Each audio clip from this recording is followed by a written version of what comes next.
Hey, it's Eric here at Peachtree Classic Cars with something really special. This is an unrestored 1950 Ford Custom two-door. It's got 62,781, from what we can tell, original miles, what we were told. This car came out of an estate elderly gentleman who was a small-time car collector. Has a garage full of vehicles, and this is one of them. He passed away recently, and his wife is just trying to clean the garage out. The good thing is the wife said that he kept all the vehicles on the road. So every single one of his cars has been driven regularly and kept on the road. That doesn't mean they didn't sit up for a little bit. We had to clean the carburetor on this one, do the brakes and stuff, service the brakes and stuff. But other than that, for the most part, everything seems to work good. Still on the old push button system.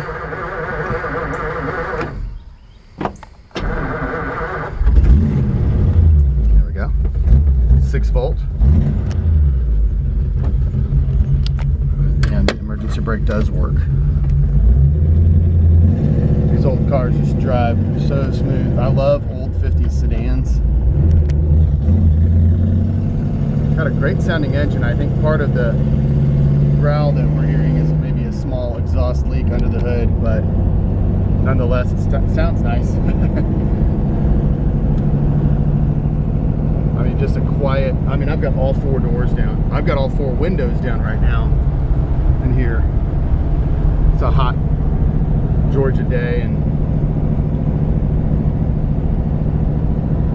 I stopped talking there for a second just so you can hear how quiet it is inside this car. It just rides so smooth. This is one of my favorite things about, like I said, the 50s model sedans. I'm holding my finger up there just so you can see. I was actually intentionally steering over there to be in the shade, but it drives nice and straight. It's got a set of bias ply white walls on it.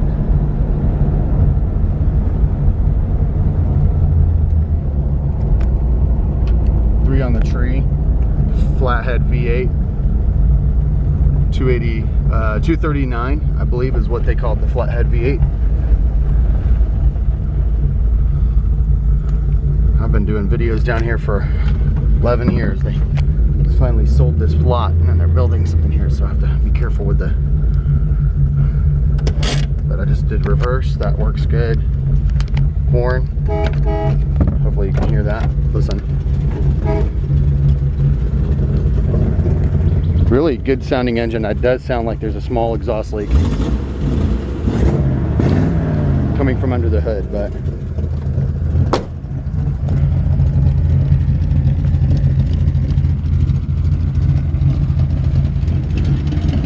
or maybe right under this passenger area, there may be a little donut.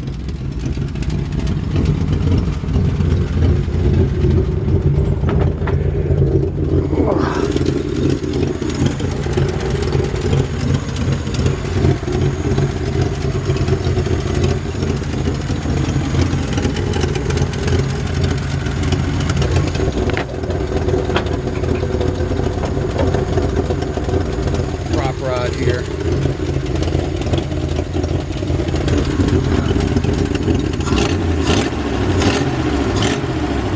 It looks like the donut right there is missing, which is actually a pretty easy fix. Even if you had to re-tap it and drill it, it's not a difficult fix there. So I'm gonna shut this off, and that way we can hear a little bit better. Absolutely love this. Brand new battery underneath the hood. This is an all original unrestored vehicle, but like I said, it's been kept on the road. I mean, it just looks so cool, so clean. Got your VIN tag there.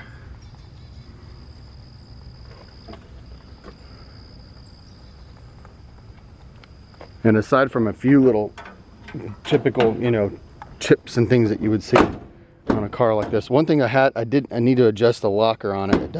It's right at this very moment not completely clicking down to lock the hood. The secondary is catching fine, but the primary is not. But honestly, a really good buffing job on this car, and I think it would shine like a new car. I put just a little bit of wax on it, just in a couple spots, just to see how it would do, and it looks like, wow, you know, we could just lightly buff this. Original paint. The bumpers are in original condition, you know. They are a little faded here and there, but they're overall in good shape. Of course, you could always re-chrome them or order some new ones, but I mean, right now I feel like the value in this car is that it's in original condition. The body lines are perfectly straight. I don't see any rust bubbles. There's a few, you know, typical little things, spots here. Something may have hit the bumper there and knocked that in, you know, just a little minor, I guess literally a bumper bender, if you want to call it. A little bit of rust pitting on the grill, and an SOS pad I think would actually clean that up some, probably about 50%. Love the old school bullet nose. It's got the 8 in the center for the V8. This is the worst spot here, and of course I think that could be touched up easily and then buff the car and it would look awesome. All the glass is in great shape. This is what appears to be the original weather stripping. I mean, this is the kind of signs that we look for where we say this is the kind of car that's been kept in the garage all its life. I mean, original window felts are in awesome shape. I can't say for sure. From what we were told, the car is unrestored, so I can't say for sure that this upholstery wasn't redone at some point. It looks almost too nice to be original, but you know, maybe it is. I think it could probably have been, the seats may have been reupholstered. One thing we did do is we did put brand new carpet in it. The carpet was completely roached out. In fact, actually when I bought it, there was no carpet in it. The guys that we had pulled it out of the garage said we just tossed the carpet. But heater, I believe it works. Let's see if we can get it to turn on. Air blower, no. I know the maybe not. It may just be a fuse. It could be. I would go chasing after that. I know when you pull on the wipers, they start to try to go, but they are on the old vacuum system, and so, you know, some new vacuum lines is probably what they need to get working again.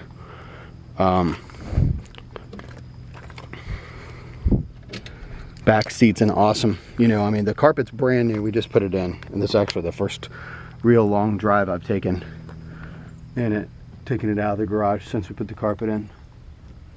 A couple of spots on the, you know, headliner back there that are torn, and if you really wanted to be a perfectionist, obviously you'd want to fix that or do something to cover that up. Let's see, so we've got a little spot here where we turn down, and I thought that I had, oh wait, I forgot. My daughter had opened this the other day. There we go.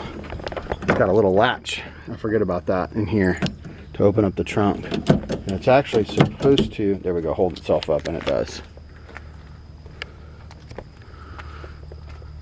Nice clean. Let's see if I can lift this up without messing anything. This is the original, you know, floor padding here. It's kind of like a roofing pad almost that they put on in the factory. But I want to be careful not to rip anything pulling this up, but show you that this looks awesome. Now there are some tack welds there. I'm assuming that's maybe not from the factory, but that looks really old. Maybe where there was a little bit of rust repair done. There's some, yeah, I mean, that's pretty amateur, but nonetheless, now, you know, able to say rust free, and that's those spots too, at least.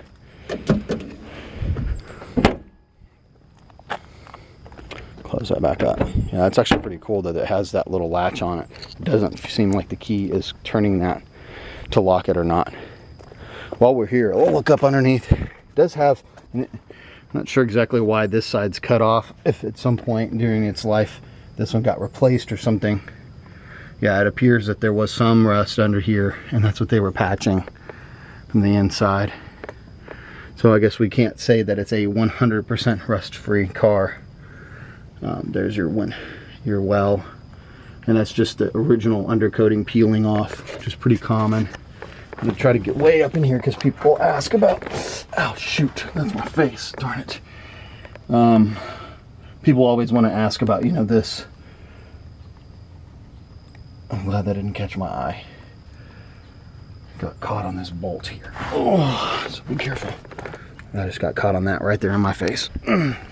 But this is how thorough I'm trying to be on these videos for you guys. I really, really want, you know, I want people to know. I mean, here's the rockers. Awesome shape.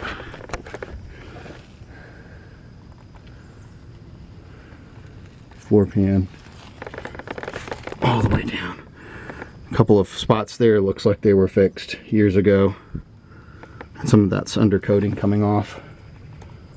I mean, really, really solid for being an original car.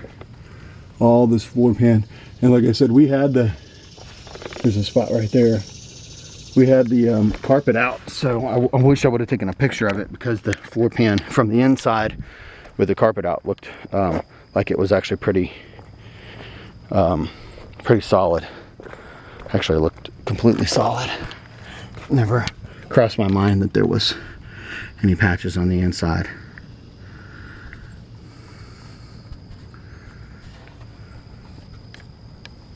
All the way down. Frame rails, of course, are great. Rockers, bottoms of the doors. Oh.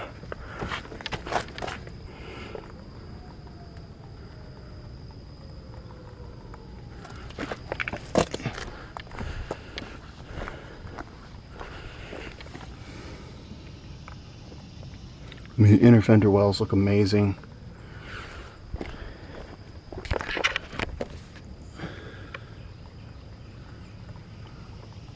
The only thing I feel like a car like this is missing is fender skirts, but I don't believe this Ford Custom came with fender skirts. It's just something that I thought about. Well, there you have it. I've gone a little long, but I really like this car a lot, and just wanted to do its due diligence. The bias ply white wall tires are like new as far as tread's concerned. I'm sure they're older, but they seem to be holding air just fine. I don't see any major cracks in them or anything.